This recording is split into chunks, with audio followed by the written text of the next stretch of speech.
AI and legal tech is about the most important question that we have to answer in law at the moment.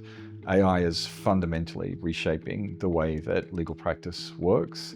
It's going to be out in every single professional service area. If we are going to design tools that really augment intelligence, and for instance the intelligence of professionals like lawyers, educators, etc., we need to find ways for these tools to communicate, for instance, ethical uncertainty in a way that's malleable, where the users can themselves refine how this uncertainty is expressed.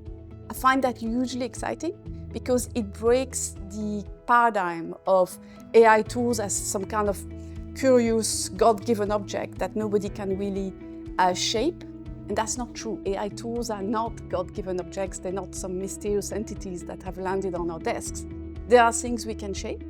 Within the field of blockchain and distributed ledger technology, now I stumbled on, of course, AI and the importance of autonomous agents that move around the blockchain and can move money. This is super interesting because it poses very, very specific legal challenges, somewhat similar to autonomous vehicles, but able to move funds, able to be set completely free. So very, very specific legal challenges.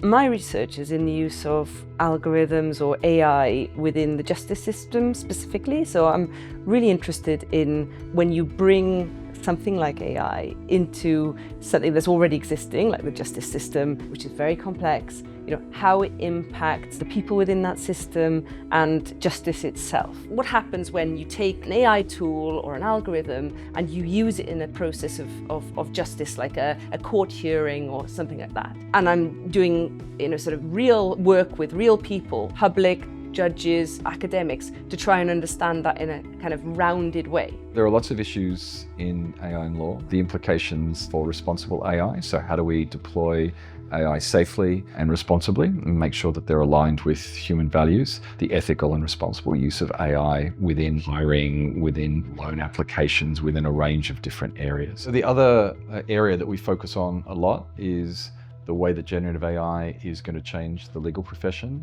and what that means for our students. So I teach a class in generative AI and law, and the entire class is essentially teaching law students how to use generative AI, how large language models work, and then what is the effect of that going to be upon the sorts of jobs that they're going to have. The idea is for us to give as much guidance as possible so they can take control of their careers. That's unique in the country and probably in the world.